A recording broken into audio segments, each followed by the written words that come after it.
Okay, so we're going to have a look at my remix for Niki and the Dove now. Quite a good one to look at because 9 times out of 10 I'm commissioned to do remixes. You know, a band or a label will approach me to do a remix, but very occasionally I hear a track and I love it so much that I actually ask to do it because I think I can, you know, there's something I really want to work on with their song.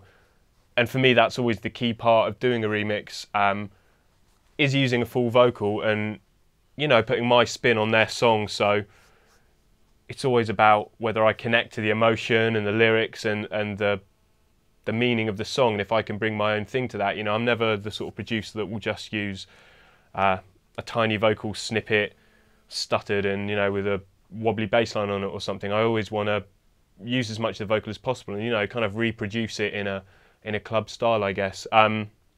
You know, the last time I asked to do a remix was Listomania for Phoenix, because I knew Philippe Zadar and they're my favourite band ever, so I asked if I could do it, you know, and it turned out being the band's favourite remix of the record and probably my favourite remix I've ever done.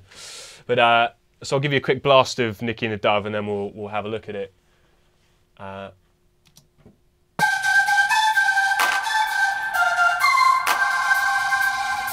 So no, the original's so spacey and such interesting production to it. I really wanted to keep that big spaciness to my remix and you know, use quirkier sounds and not. I didn't want to make a big full-on four to the floor record out of it. I've kind of kept it vaguely live sounding, lots of analog synths, and you'll hear.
So yeah, I was definitely thinking like big outdoor festival thing. It's got the sort of Primal Scream rocks beat, or, you know, like kind of classic soul beat with a snare on the one. Just kind of splashy and live sounding.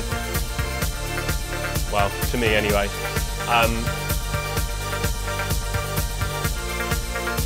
You know, for me it's kind of, that's what I'm loving at the moment is, you know, the organic meets the electronic, where it, I don't know, it's got like vague suggestions to it being a band or something, but, you know, it's not. It's made on my computer.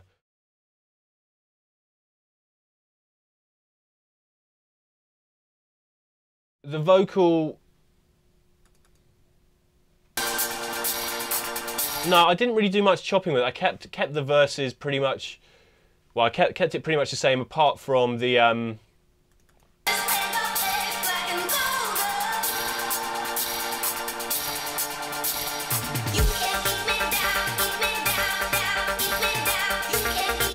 just that bit leading up to the up to when it kicks off, the "you can't keep me down, keep me down, keep me down, down." I've chopped that. I've stopped doing so many edits in my records recently. I just don't know, I quite like letting things have space at the moment, you know, instead of doing a frenzy of 16th edits, although I still do it sometimes. I guess the main bit of the vocal, how I've got some sort of atmosphere and space into it, which I do on a hell of a lot of my records. You can hear it on the LaRue remix is a really good example, is having a channel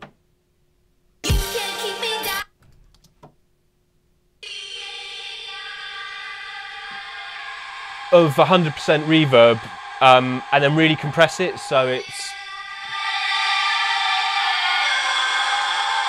So you can't really make out the words when the vocal's in there, but it just adds this massive space to it and just gives you this, yeah, really epic feel to it.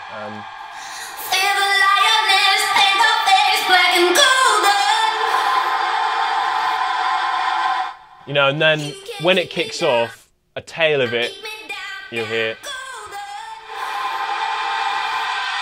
That tail goes right across as the track's just kicked off, and although subtle, you can hear it just adds a bit of noise, and I quite like this wall of noise in tracks sometimes, and you know, it carries on for a long time, and without it, the track actually, it's almost like a glue that binds all the other sounds together. It's like a bed for the other sounds to sit on.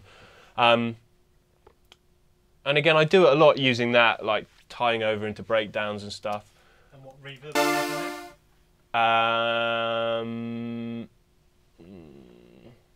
Just the UAD Dream Verb, that one. Just use that all the time.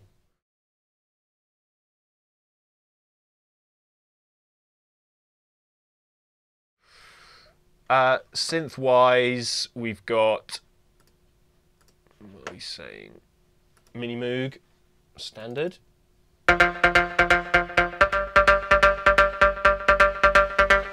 Yes, it was quite a kind of ravey riff to it, and it's important for me to have that like clear dance element to it, but then, you know, counter it with the live drums. And obviously I've backed up that sound with sub. For sub, I always just use a Logic. I just use the ESM generally, always the same one. A really good tip, actually, while I'm here with channels up, is once you start, once you get a sound you like or a chain of effects, I mean, I'm sure this is obvious, but so this sound, I don't think I've saved it. I'll save it now. Is saving. It took me. I stumbled across these channel strip settings by accident on my old machine. I'm sure most of you know this, but you can, once you get your soft synth and your chain of plugins going, you can save that as its own channel strip, and then you can recall it any time. So once you've got a synth sound you really like, you know, with all the chains of plugins, you can bring that, save that, and then bring it into any track you like, and then you've amassed this whole collection of sounds you've created. And you know, I reuse synth sounds all the time. There's absolutely no reason not to do that. It creates your own sound. And it saves a lot of messing about. If you've got a bass you're really happy with a good distortion, good compression on it, then you might as well use it again instead of creating another one from the ground up. Or when you're trying to write a track, you may find one sound you create is really good but isn't right for that track. Save the channel strip, and then you can, you know, use it at any time. I've got some great sounds saved in here now. So yeah, it's a massive time saver for you.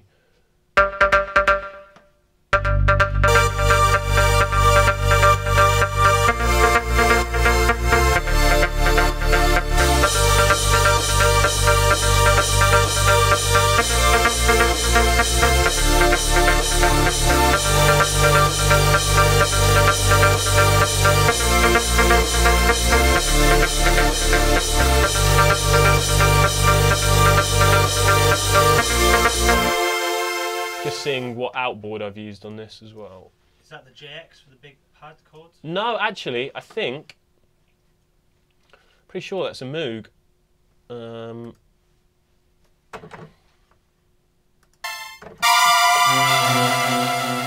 Yeah, it's a Moog. It's just string sound I always sort of turn to. Just find out.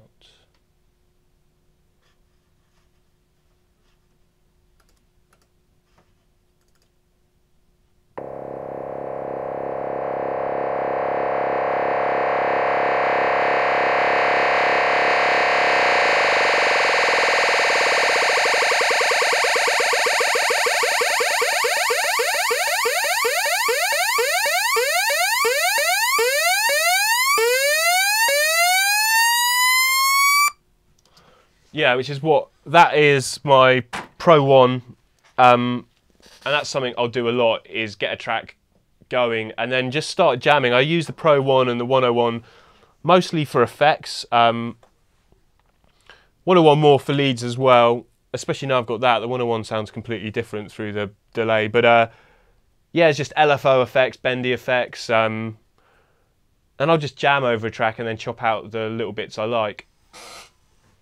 And again, having these effects and things that are not synced to the computer, timed to it, and not quantized or from in there, it just makes your track stand out and just sound freer and more live and more alive, really, you know.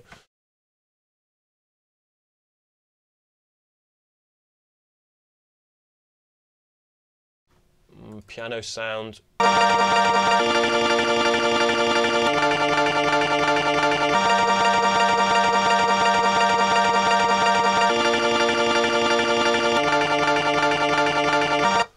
That is just the Logic piano, but processed and edited quite heavily. But again, you know, you can write these chords and on their own you think they sound a bit done before or just a bit standard, but you know, with a bit of tweaking you can take it to some other world completely. I think another way I've got some of the sort of crunchiness and liveness to this track is by putting a lot of the percussion through.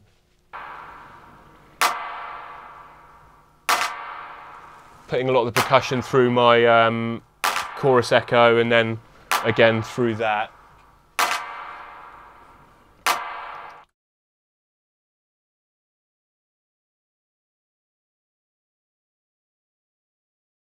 This remix has been through so many stages. I'm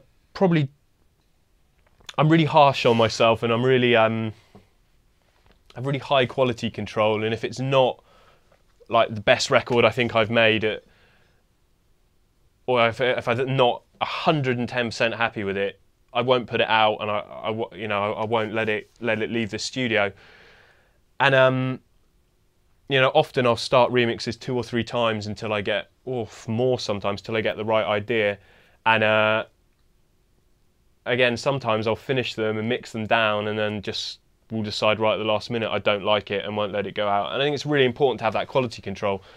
But my rambling point was that with this, I've actually done 2 or 3 other versions of this remix, and one which had you know, some really good parts from both of the other versions, but just didn't quite have the impact I wanted it to have. And it was almost when I said to myself, right, I'm not working on this remix anymore, I pulled out something new and just started with some beats, started with that snare on the one idea, and then I got her a cappella and thought, oh, just drop it over the beats, and then the remix came to life again. So yeah, I mean, the important bit is using the vocals. It's not all the other synth parts for me were good in her original, but I wanted to take her vocal and bring something new to it. So that's why I've only used the vocal. Quite often that's all I'll do. I'll only ever use the vocal out of a remix. Yeah.